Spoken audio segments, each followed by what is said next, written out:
Ellen sat in her seat on the Amtrak train, staring at her phone screen. The text from her husband glowed with venomous letters. "Goodbye, you old cow. Your stuff is already on the curb." She reread it once, then again, and a slow, silent smile spread across her face. Outside the window, autumnal fields blurred by, and rain drummed against the glass. Ellen felt a strange sense of calm, even relief. David had finally shown his true colors. Crude, cruel, disgusting. 15 years of marriage. And this is how it ended, with an insult and a text message. But he had no idea that just the day before, she had done something that would change his life forever. Ellen leaned her head back against the seat and closed her eyes. Remembering yesterday, she had woken up at 5 a.m. David was snoring beside her, sprawled across 3/4 of the king-size bed, as usual. Ellen slipped out of bed, dressed quietly, and went downstairs to the kitchen. On the granite countertop lay a manila folder, the result of 3 months of meticulous preparation. She opened it and reviewed the contents one last time. Bank statements, printouts of text conversations, photographs, contracts. Everything was there. 3 months ago, Ellen had accidentally seen a message on her husband's phone. He'd left it on the kitchen island, and she'd picked it up, thinking it was hers. The screen was lit up with a notification from someone named Christine. "Hey baby, can't wait for the weekend. I want you." Her heart had lurched, but Ellen didn't make a scene. She didn't scream, or cry, or smash dishes. Instead, she methodically began to gather information. It turned out Christine was 23. She worked as a receptionist at the firm where David was the vice president of sales. The affair had been going on for 6 months. David had rented a condo for her in a new luxury high-rise, bought her a car, and showered her with gifts, all with their family's money. Ellen worked as a CPA for a major corporation, earned a very good salary, and for the last 10 years, her income had been the primary source for the family. David earned less, but was a master of putting on a show, portraying himself as a successful businessman. In reality, he was living off his wife. Their house was in Ellen's name. She had bought it with the inheritance her late mother left her. Long before the marriage, her car was hers, too. The lake house they'd purchased 5 years ago was also titled solely in her name. David had insisted on joint ownership, but by a stroke of luck, Ellen had listened to her friend, a lawyer, and kept everything in her name. When she understood the scale of his betrayal, Ellen had turned to that same friend, Olivia Vance, an experienced family law attorney. "Divorce is war," Olivia had said, studying the documents intently. "And in war, the person who is better prepared wins. You have the advantage. All the property is in your name.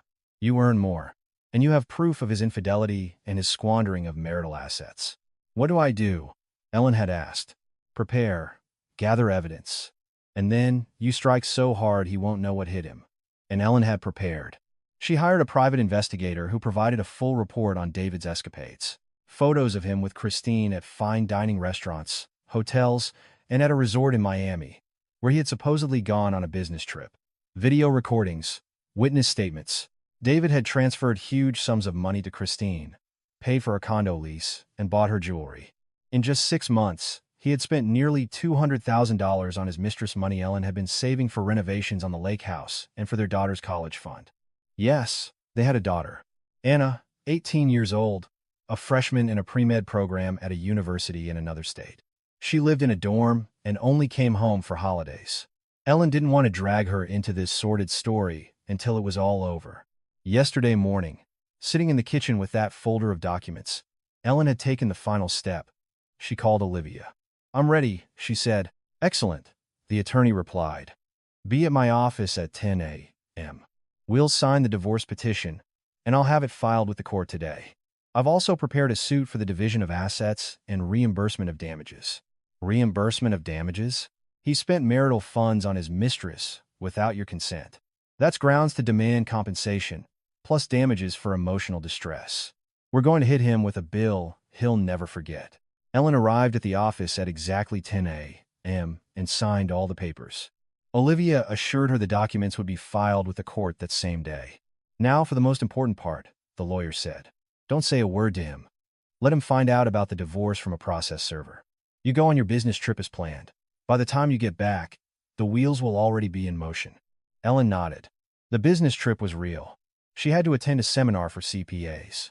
She had deliberately not canceled it to avoid arousing suspicion. She returned home that evening. David was on the couch, glued to his phone, and didn't even look up. "I'm leaving tomorrow," Ellen said. "Aha," he grunted. "I'll be back the day after tomorrow, in the evening." "Fine." And that was their entire conversation. 15 years of marriage, and they had nothing left to say to each other. In the morning, she left and boarded the train. And now, 24 hours after the papers were filed, she had received this message. Ellen opened her eyes and looked at the phone screen again. "Goodbye, you old cow. Your stuff is already on the curb." She wondered what had happened. Why had he suddenly decided to throw her things out? Had Christine demanded he make a final break? Or had he simply become completely brazen? It didn't matter. Let him throw everything out. Her valuable possessions, documents, jewelry, family photos. Ellen had taken them yesterday and left them in Olivia's safe. Clothes could be replaced. She typed a reply. "Okay, David, whatever you say," short, calm, devoid of emotion. She hit send. A minute later, a response came. "That's great. I'm finally free of you, you old hag. Live however you want. I don't need you anymore." Ellen smirked. He hadn't even demanded a divorce. Just threw her things out and thought that was enough. He probably expected her to beg him to take her back, to cry, to humiliate herself. Well, let him enjoy his freedom. Very soon, he would be served with a summons and find out just how much that freedom was going to cost him. The train sped through the rain-swept fields. Ellen ordered a coffee from the cafe car and took out a book, but she couldn't read. Her thoughts kept returning to David, to their marriage, to how it had all gone so wrong. She had loved him once. He had been charming, funny, and knew how to court a woman beautifully. They had married when she was 25 and he was 28. Anna was 3 at the time.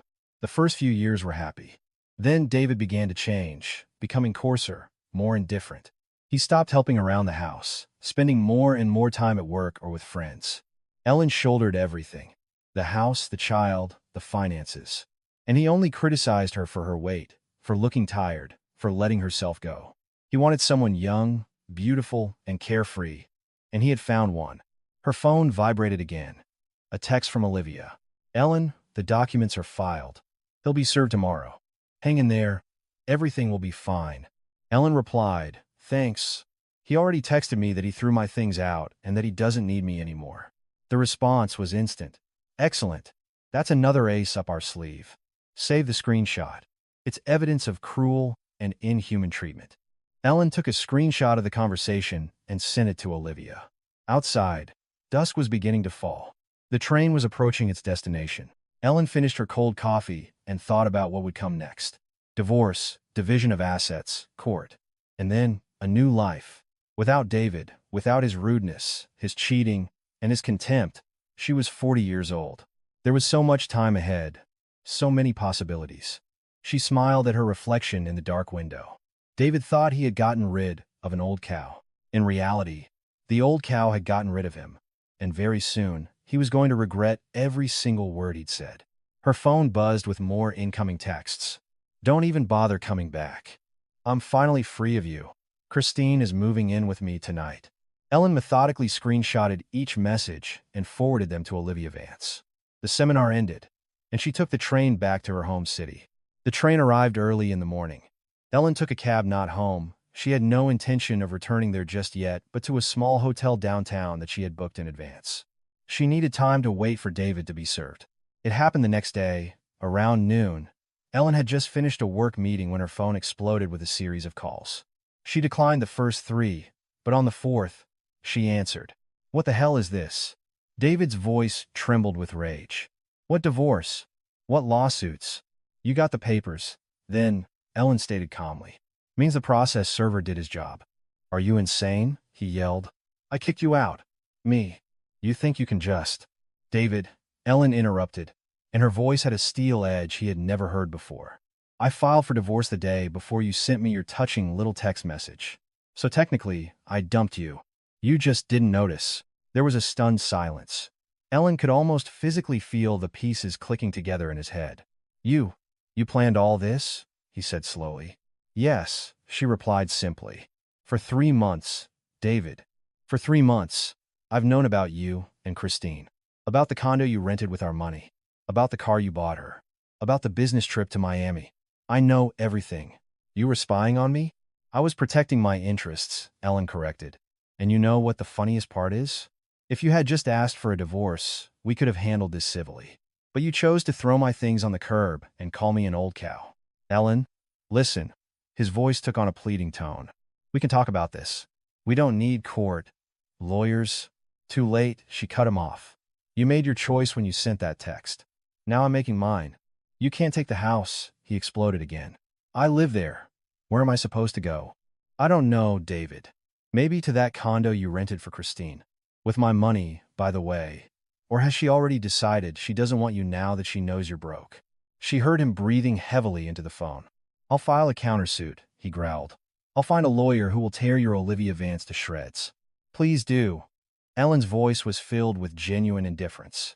Just keep in mind, I have every bank statement, every receipt, all the proof of where you spent $200,000 of our family's money. I have witness statements. And now, I have your wonderful text messages where you insult me and brag about throwing my things away. You. What? David? An old cow? A smirk was audible in her voice. This old cow provided for you for years. This old cow bought the house, the car, and the lake house. And you just lived off of it all while cheating on me with a girl who's young enough to be your daughter. He hung up. Ellen put her phone in her purse and went back to her work. She felt a strange calm, as if a heavy weight she'd been carrying for 3 months had finally been lifted from her shoulders. That evening, Olivia Vance called. His lawyer just reached out, she reported. A certain Paul S. Grossman. I know him. He mostly handles commercial disputes, not very strong in family law. And what's he offering? A settlement. David is willing to drop any claim on the house and the lake house if you don't demand compensation for the squandered funds. Ellen laughed. So he's willing to not claim what's already mine if I'm willing to forget about the $200,000 he stole? How generous. That's what I told him, Olivia said, a smile in her voice. Grossman tried to apply pressure, talking about scandal, public exposure. Think of your daughter. I reminded him that public exposure would be far more interesting for his client, given the nature of our evidence. When is the court date? 3 weeks. Preliminary hearing. But, Ellen, there's one more thing. What is it? Anna. She's 18, an adult, but still, it's her parents getting divorced. Have you spoken to her? Ellen fell silent. This was the one part of her plan that caused her genuine pain. Anna adored her father, had always been a daddy's girl. How could she tell her the truth? No, not yet, Ellen admitted quietly. I don't know how. You'll have to, Olivia said gently. It's better she hears it from you than from David. He might try to spin it to make you look like the villain. I know. Ellen rubbed the bridge of her nose. I'll talk to her soon. But before she could end the call with her lawyer, her phone rang again. The screen displayed Anna. Ellen froze for a moment, then answered. Mom? Her daughter's voice was bewildered. What's going on? Dad just called me, saying some crazy things about a divorce. Ellen closed her eyes. So, David had already gotten to their daughter. Of course. He was always a coward who hid behind others. Anna, honey, she began. I need to tell you something. Where are you right now? In my dorm. Mom, what happened? Dad said you filed for divorce and you're trying to take everything from him. Is that true? Not exactly. Ellen stood and walked to the window of her hotel room. Anna, I did file for divorce, but the reasons are not what your father told you. What are the reasons? There was anxiety in her daughter's voice. Ellen took a deep breath. She didn't want to destroy the image of a perfect father in her daughter's eyes, but she couldn't lie anymore. Your father has been cheating on me for the last 6 months. With a girl named Christine. She's 23. He spent about $200,000 of our family savings on her. Rented her a condo. Bought her a car. Took her on vacations. A long silence hung in the air. Ellen could only hear her daughter's breathing on the line. Mom, Anna finally said, her voice trembling. Are you sure? Maybe it's a mistake? I'm sure, sweetie. I have all the proof. I've known about it for 3 months. 3 months? Anna gasped. And you didn't say anything? I was preparing, Ellen answered simply. Gathering evidence. Consulting with a lawyer. Anna, I know this is hard, but I can't live with a man who betrayed me and wasted our money on a mistress anymore. And what did Dad say? Dad sent me a text message calling me an old cow and informing me that he threw my things on the curb. There was no anger in Ellen's voice, only exhaustion. He thought I didn't know anything and wasn't prepared. But I had filed the divorce papers the day before his message. Anna started to sob. I don't know what to say. You don't have to say anything, honey. This is a problem between me and your father. You are our daughter, and we both love you. That will never change. But I can't forgive what he did.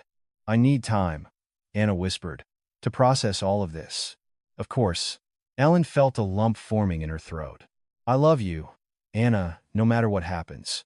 When her daughter hung up, Ellen sank onto the bed and, for the first time in 3 months, allowed herself to cry. Ellen was in the hotel's business center, reviewing financial reports. When her phone vibrated, her daughter's name flashed on the screen. She glanced at the clock. 10:30 p.m. A little late for a call. Anna, what's wrong? Ellen stepped into the hallway, pressing the phone to her ear. Mom, her daughter's voice was shaking. Dad is here, at the dorm. He's been sitting in his car downstairs for 2 hours. The security guard said he's drunk. Ellen's heart clenched. She knew exactly what David was like when he was drinking. Aggressive and unpredictable. Are you safe? Is your door locked?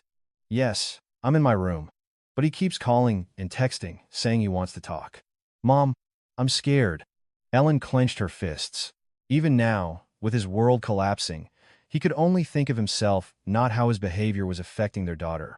Only his own problems. Listen to me carefully, Ellen said, her voice calm despite the storm raging inside her. Do not go down to him under any circumstances. If he tries to force his way into the dorm, security will call the police. You block his number and go to sleep. But he's my dad, and that's exactly why he won't hurt you, Ellen interrupted. He just wants to put pressure on me through you. Don't let him manipulate you. After her daughter hung up, Ellen stood in the empty corridor for several more minutes, staring out the window. The lights of the city twinkled below, a foreign landscape indifferent to her problems. She took out her phone and dialed Olivia Vance. Good evening, Ellen, the lawyer answered after the third ring. Did something happen? David is drunk and staking out our daughter's dorm, trying to talk to her. Olivia Vance paused. This is good for our case, she said finally. Ask your daughter to document all the calls and messages. If there are security cameras at the dorm, we'll subpoena the footage. Erratic behavior. Attempts to pressure a child that will all play in our favor in court. I don't want to use Anna, Ellen said quietly. You're not using her, you're protecting her. There's a difference. There was steel in the lawyer's voice. David chose this path. You are simply documenting the facts. After the call, Ellen went back to her room, but she couldn't work anymore. She lay in the dark, staring at the ceiling, thinking about how much had changed in the last 3 months. The woman who had spent 15 years building a family, sacrificing her career for her husband, saving every penny to give her daughter the best education, that woman no longer existed. In her place was someone else, tougher, more calculating, and far less inclined to forgive. The next morning began with a text from Olivia. David has filed a countersuit. He's demanding half of all your assets. His lawyer claims you drove him to infidelity with your cold and distant behavior.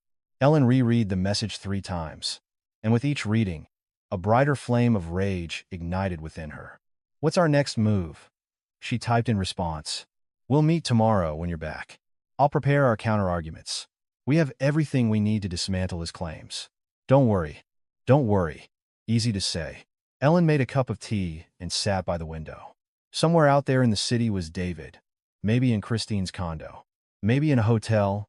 Maybe drunk in his car again, plotting how to regain control of the situation.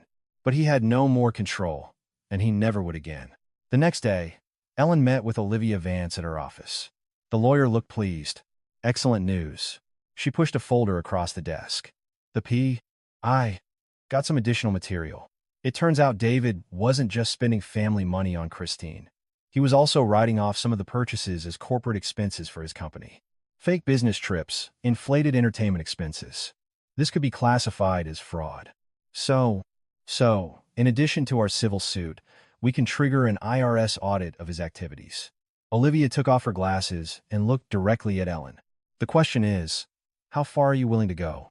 Ellen remembered the text message. Goodbye, you old cow. She remembered David staking out her daughter's dorm. She remembered the years of marriage she had poured her entire self into while he built his career. As far as it takes, she answered firmly. The lawyer nodded. Then there's one more thing. I did some digging on Christine. The girl comes from a poor family. Before meeting David, she was living in a rented room. Now, she has a large rented condo and a car. It would be interesting to see how she explains to the IRS where a receptionist with a $40,000 salary got those assets. Ellen felt a pang of conscience. Christine was young and foolish, but did she deserve this? The thought quickly vanished. This young and foolish girl knew perfectly well she was destroying someone's family. She knew perfectly well where the gifts were coming from. Do what you think is necessary, Ellen said. One more thing. Olivia opened another folder. David did indeed file a suit for division of assets and alimony. What do you suggest? Let him demand, threaten, pressure. The more aggressive his approach, the worse it looks for him in front of a judge. We will remain calm, rational, and armed with ironclad evidence. Ellen nodded. The plan was logical. When is the court date? 2.5 weeks. We still have time to prepare. Olivia Vance folded her hands on the desk.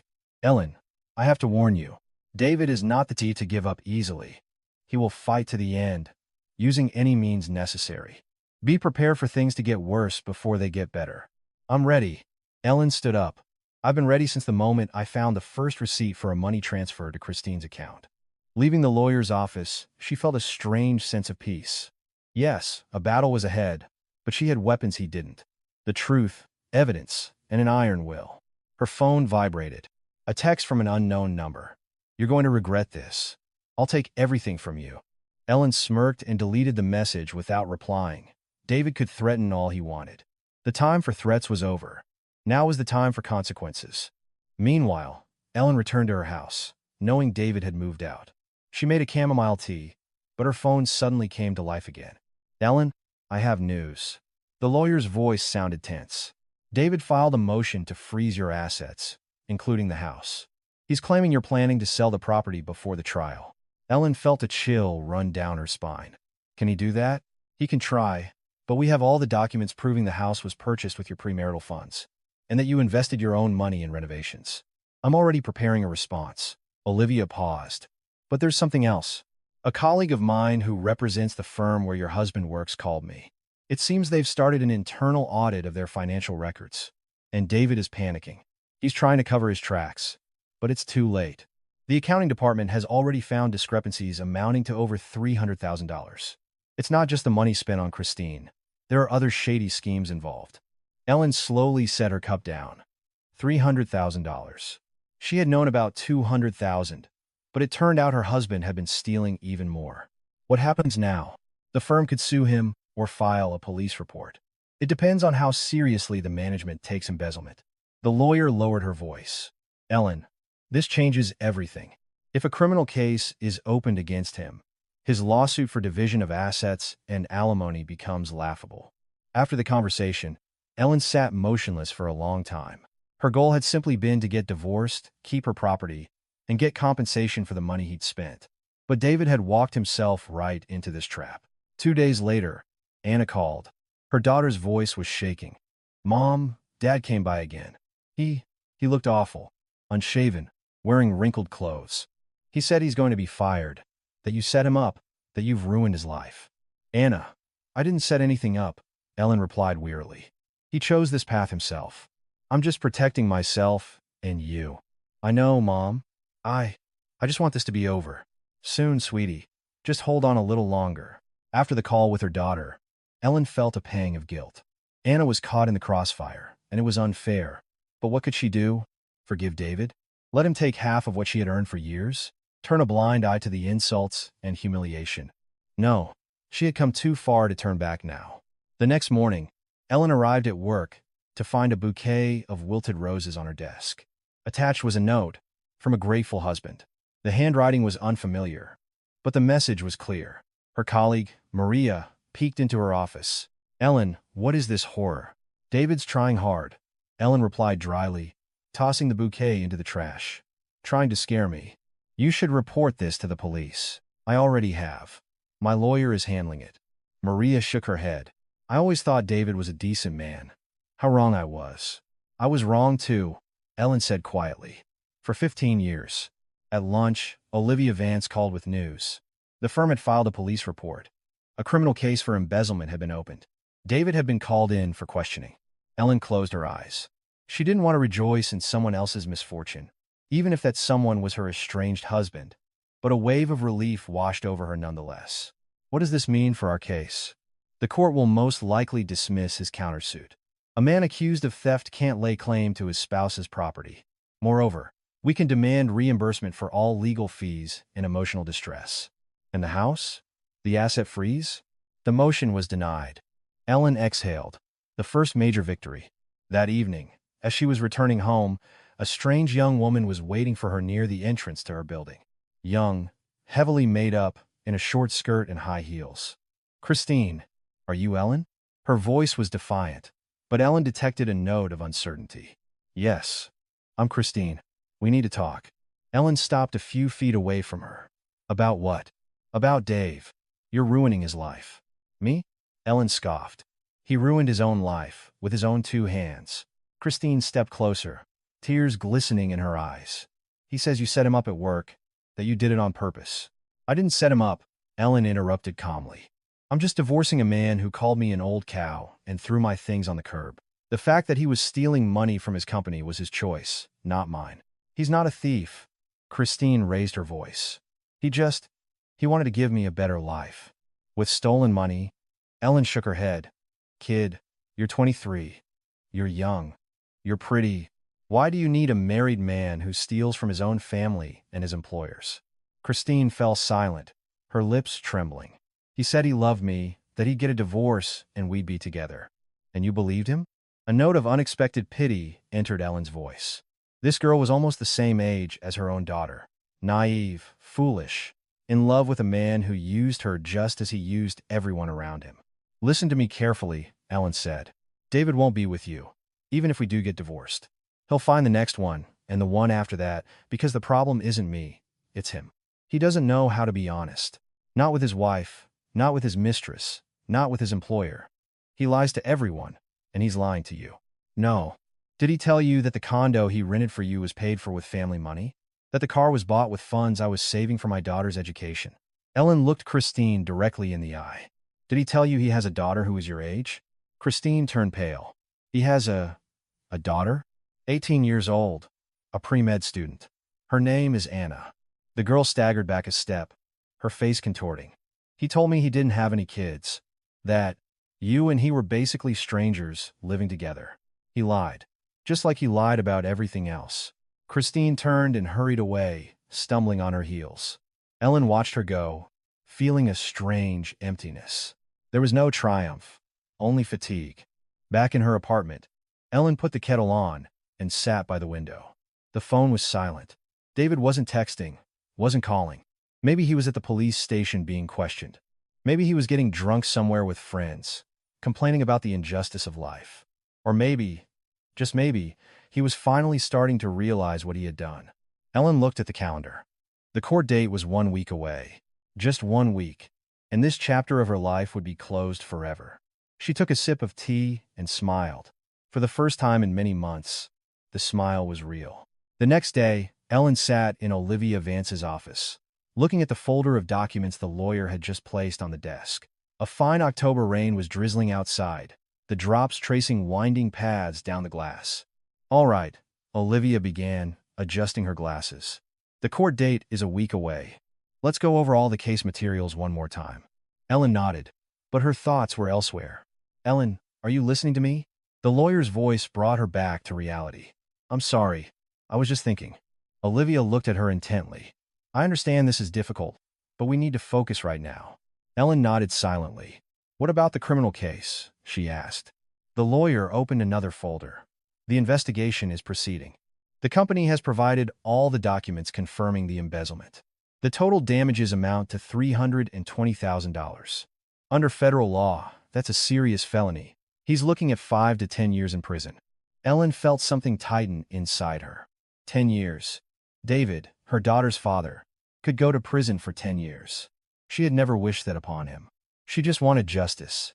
"His lawyer is trying to negotiate a deal to repay the damages," Olivia continued. "But your husband doesn't have that kind of money. Everything he spent on his mistress was either your family's funds or stolen from the company." "And Christine?"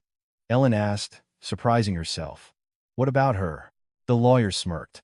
"After your conversation, the girl vanished. moved out of the condo David was renting for her, blocked him on all messaging apps.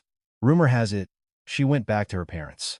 Ellen pictured the 2-3-year-old Christine packing her things, crying, calling her mom. For a moment, she even felt sorry for the girl. She was a victim of David too, just of a different kind. Now, for the main event, Olivia unfolded the documents. Your husband's countersuit for division of assets and alimony. This, frankly, is the most audacious thing I've seen in my entire practice. Ellen smiled bitterly. David was demanding half the house, half the lake house, half of her car, and monthly alimony payments of $5,000. His reasoning was that he had become dependent on his spouse due to established family circumstances. We have all the evidence that the property was acquired with your personal, premarital funds, and with your income during the marriage, the lawyer said confidently. The house was bought with your money. The lake house is yours, titled in your name. The car was bought with your salary. We have all the receipts and statements. His salary as a VP of sales? Now, that's an interesting point. Olivia produced another document. Our private investigator did some extra digging. It turns out that for the last 6 months, David's official salary was only $3,000 a month. The rest was paid under the table, in cash, to avoid taxes. And that's the money he was spending on Christine.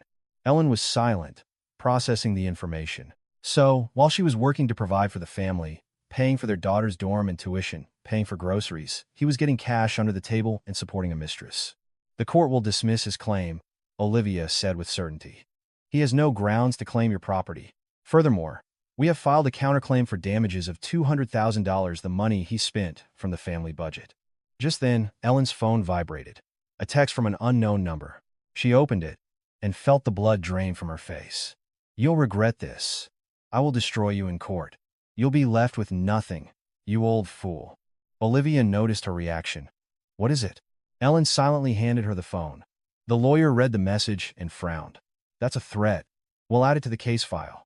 He's digging his own grave. He won't stop, Ellen said quietly. David never knew how to lose. Then he'll have to learn, Olivia replied sternly. He doesn't have a choice. That evening, Ellen sat in her kitchen.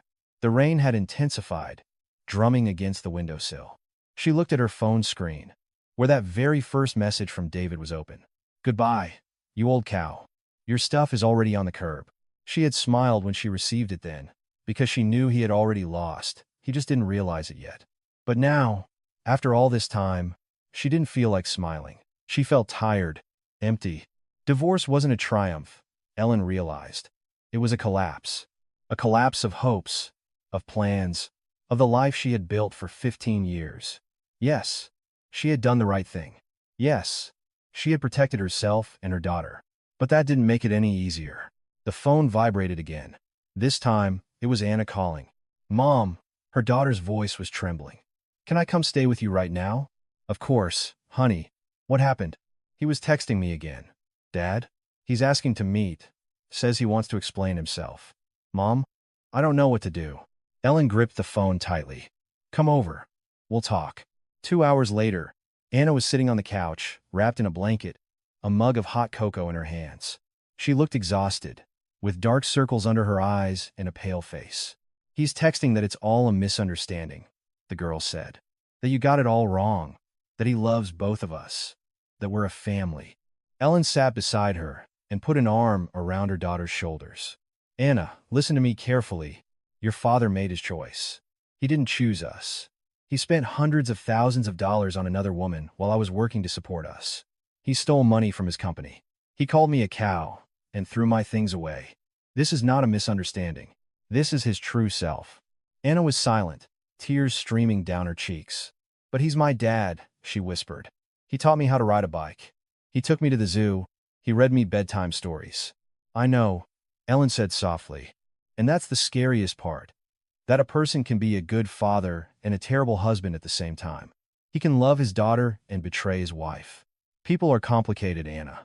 But that doesn't mean we have to tolerate betrayal.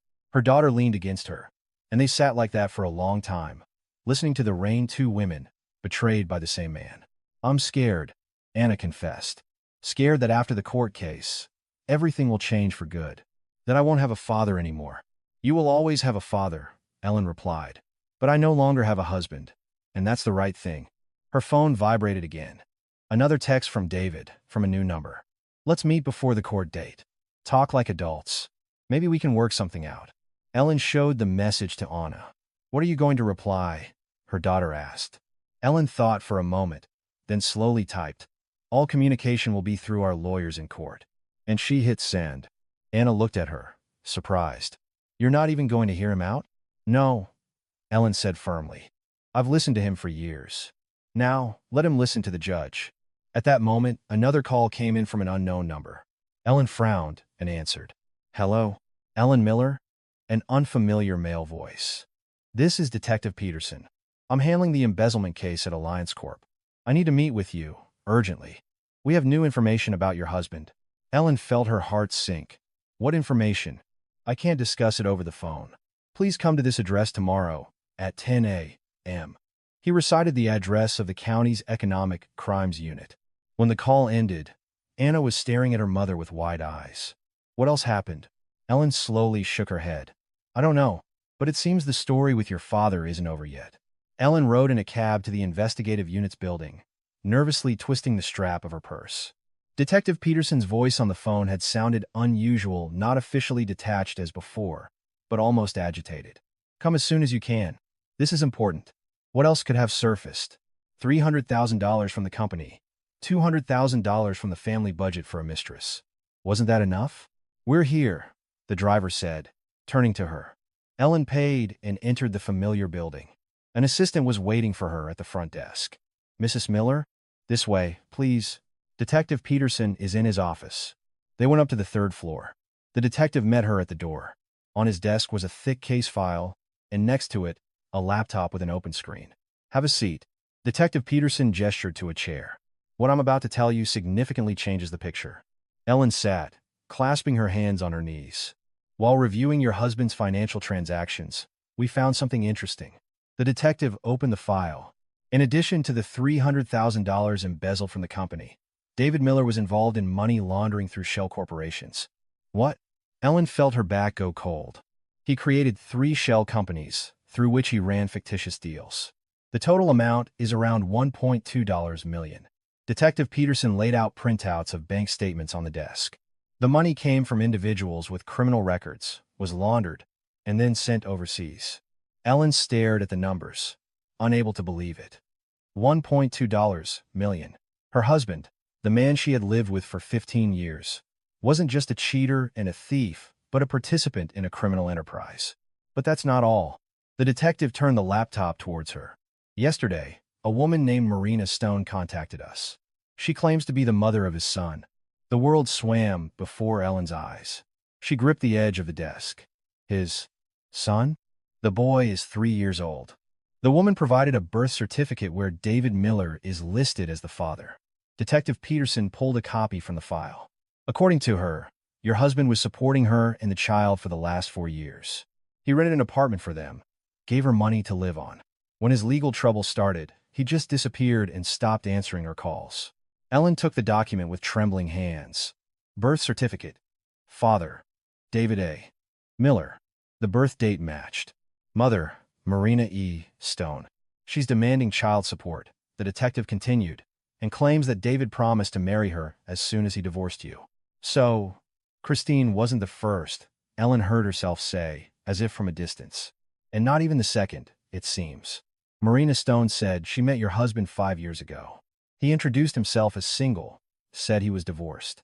When she got pregnant, he asked her to keep their relationship quiet, supposedly because of problems at work. Ellen remembered that period. 5 years ago, David had indeed been staying late at work often, going on business trips. She thought he was building his career, working hard for the family. Instead, he was building a second life. A third, if you counted Christine. Where is this woman now? In the next room. She agreed to meet with you, if you'd like. Ellen slowly nodded. She needed to see her, to understand who this woman was.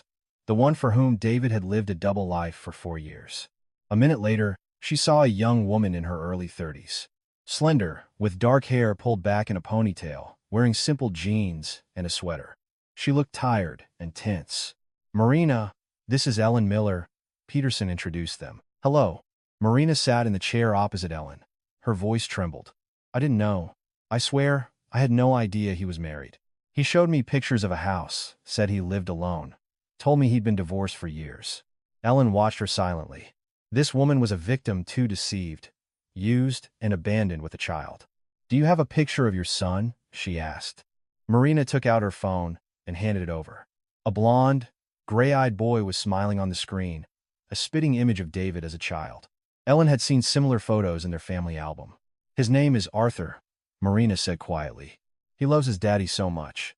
He keeps asking when he's coming back. Did you know about Christine? Ellen returned the phone. About who? His mistress. The 23-year-old receptionist.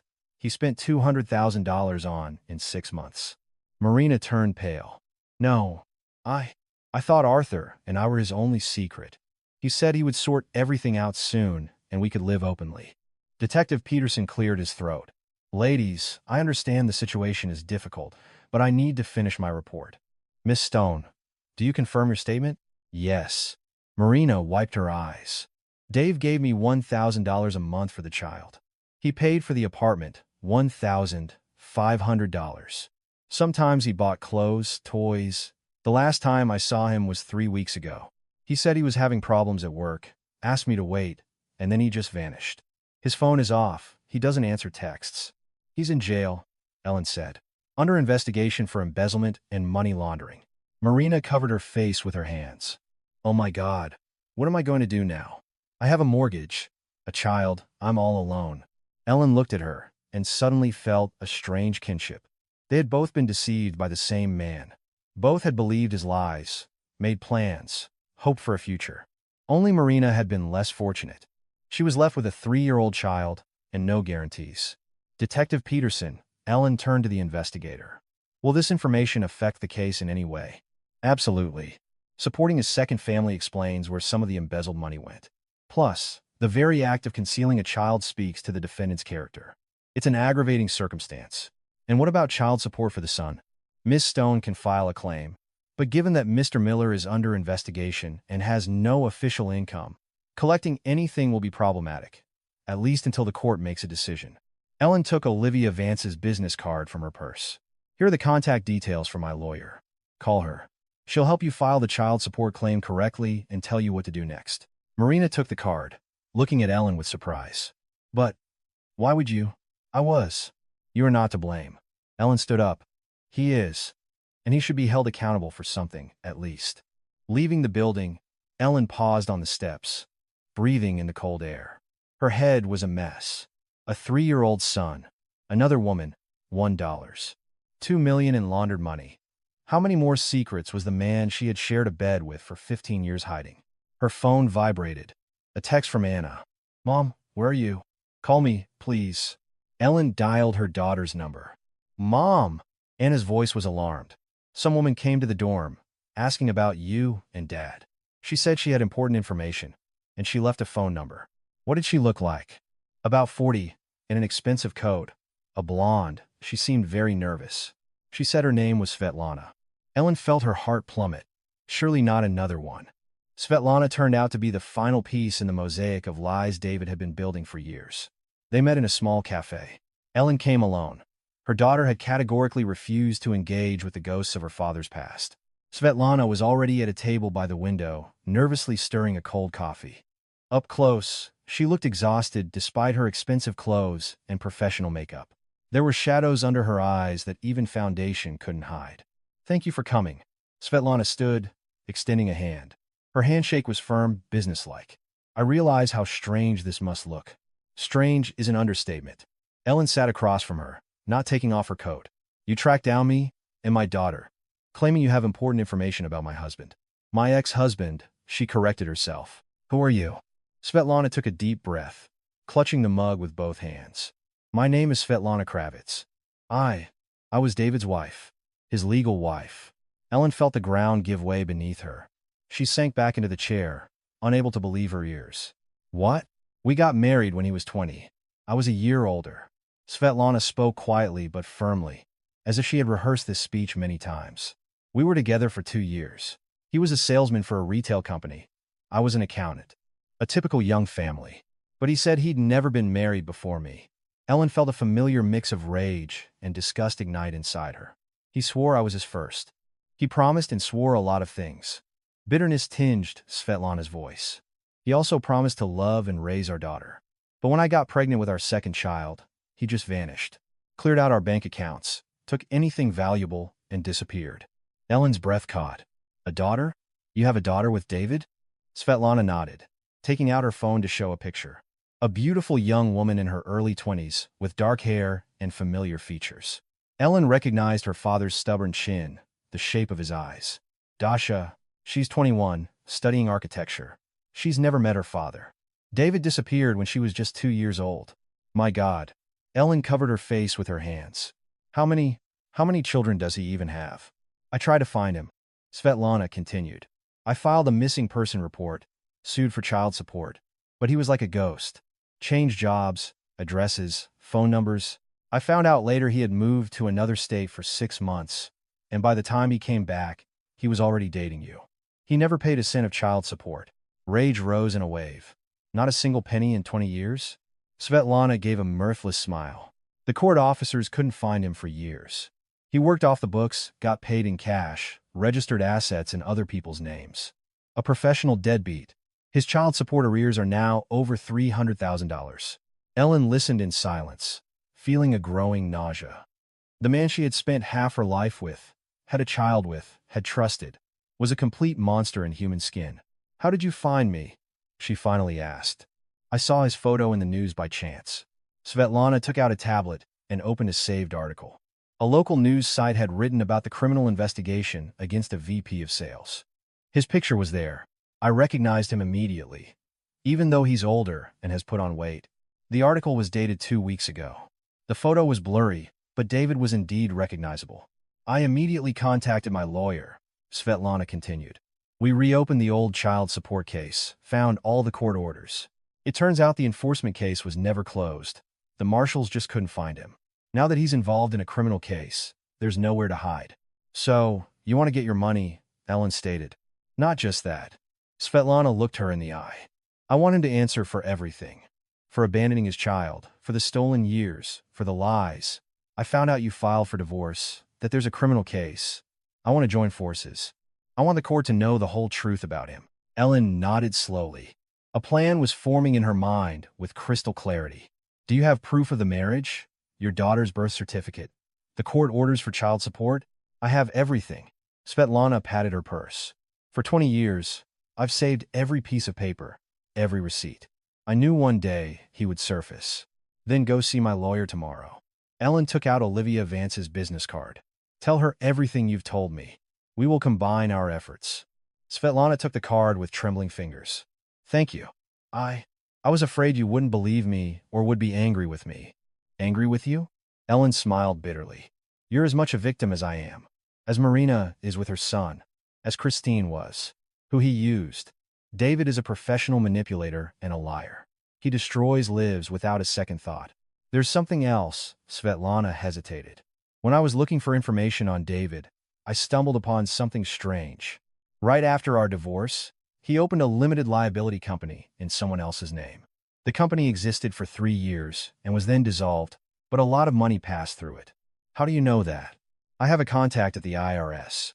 Svetlana smiled guiltily. Not entirely legal, but he helped.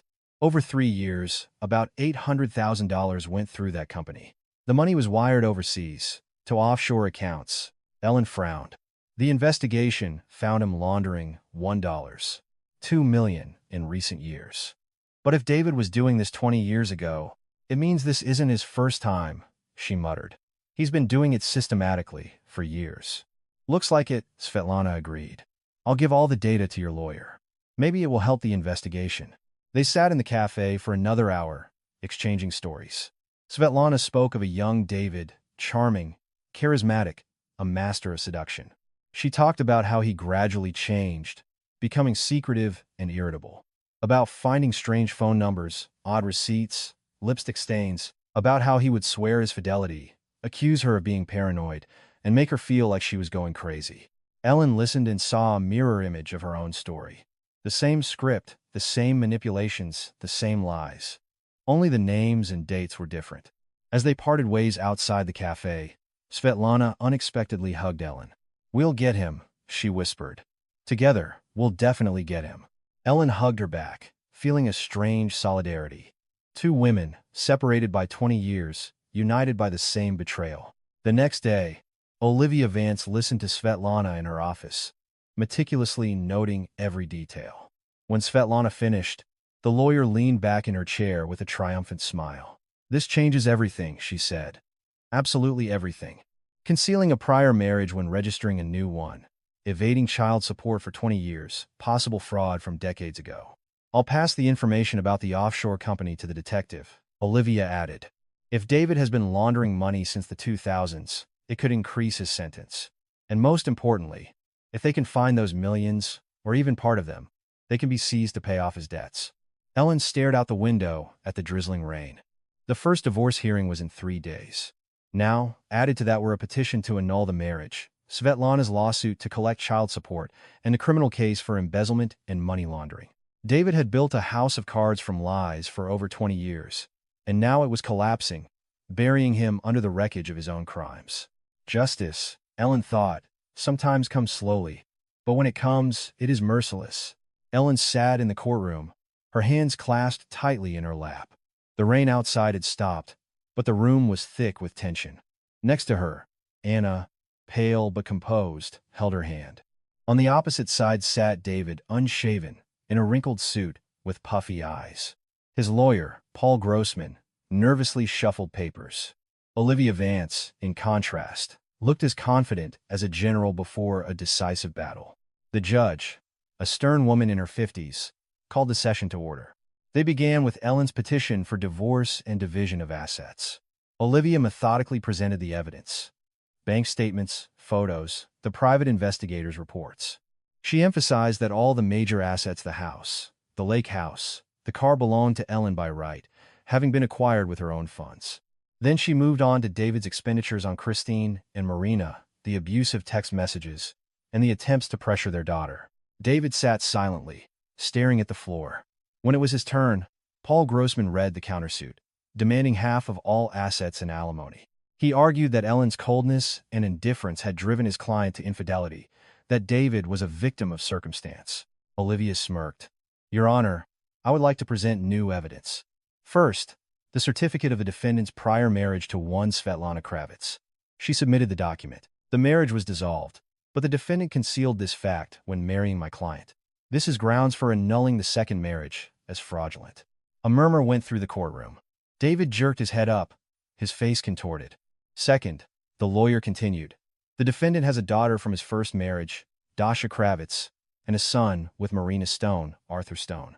He has evaded child support payments for Dasha for 20 years. The arrears exceed $300,000. He has not paid a single cent for Arthur." Svetlana and Marina sat in the gallery as witnesses. Svetlana nodded to the judge, confirming the lawyer's words. Marina held a photo of her son. Furthermore, Olivia opened the next folder. "The defendant is currently under criminal investigation for embezzlement and money laundering. The amount is over $1.5 million, including schemes from 20 years ago. Alliance Corp. is demanding restitution. The IRS is conducting an audit." Paul Grossman jumped to his feet. "This has no bearing on a divorce proceeding." "It certainly does," Olivia countered. "It speaks to the defendant's character. He has systematically deceived, stolen, and manipulated. For such a person to demand a division of assets and alimony is the height of cynicism, especially from a man who left 2 of his own children without support." The judge called for a recess. In the hallway, David approached Ellen, his eyes wild with desperation. "Ellen, please," he whispered. "Let's talk.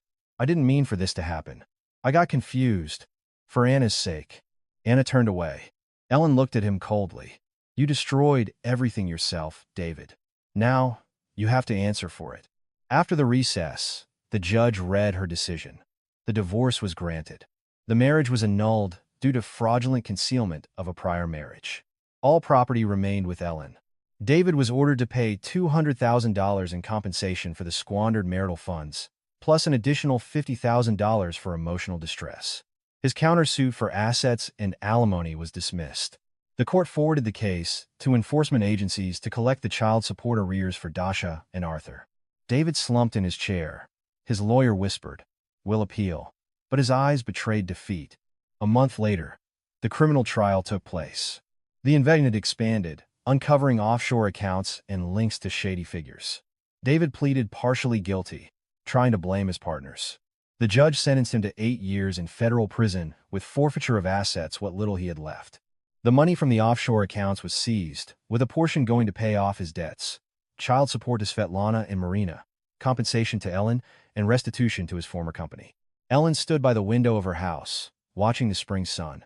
6 months had passed since that text message. She had thrown herself back into work, joined a gym, and started traveling. Anna had moved in with her. They went to therapy together, working through the trauma. One evening, Svetlana called. "Ellen, thank you. I received the first child support payment. Dasha can finish college without any debt." "I'm so happy for you," Ellen replied. Marina was doing well, too. Olivia had helped her with the claim. Arthur was now in daycare, and she had found a job. They all got together. Ellen, Anna, Svetlana with Dasha, and Marina with Arthur. An unconventional family bonded by a shared past. Over dinner, they laughed and shared stories. Anna played with her little half-brother. Dasha talked about her future plans. Ellen watched them and felt a warmth spread through her. David sat in a prison cell, reflecting on his mistakes. He had lost everything: his freedom, his money, his reputation. But the women he had betrayed had found strength. They hadn't sought revenge. They had simply demanded justice. And in that, they had found their true victory. Life went on. Ellen smiled, raising a glass to a new life. And everyone clinked their glasses, echoing her toast. 2 more years passed. The renovation on the lake house, for which she had saved, was finally complete. Anna, now a junior, came on weekends, full of ideas for the future. She had bonded with Dasha and Arthur. Her half-siblings had become a part of her life. Svetlana had started her own accounting firm. Marina, with the help of a grant, was taking design courses, dreaming of her own studio. Christine had stayed in her hometown, married a man her age, and worked at a cafe. She had sent Ellen a letter of apology, which Ellen read and let go. David sent letters from prison, at first full of anger, then remorse. He begged Anna for forgiveness, but she replied rarely, cautiously, "I love you, Dad, but learning to trust you again is a journey you have to walk on your own," she wrote once. Ellen never replied. She had found a new friend, a colleague from work, a calm and dependable man. They walked in parks, talked about books, and planned trips slowly, but sincerely. One day, at a family picnic, with everyone gathered: Ellen, Anna, Svetlana, Dasha, Marina, and Arthur. Little Arthur ran up to Ellen and hugged her legs. "Auntie Ellen, you're nice," he said. Ellen lifted him into her arms, feeling tears well up. This wasn't an end, but a beginning. Justice hadn't just punished the guilty. It had healed the wounded. The women, united by pain, had created a new family, strong, honest, and full of hope. And David, in his cell, understood. The price of a lie is loneliness. And that was the most just punishment of all. Ellen closed her eyes, listening to the children's laughter. Life, she thought, sometimes gives you a second chance, and she wasn't going to miss it. Years passed. Anna graduated from medical school and became a doctor, just as she dreamed. She married a fellow doctor, and they had a son, Ellen's first grandchild.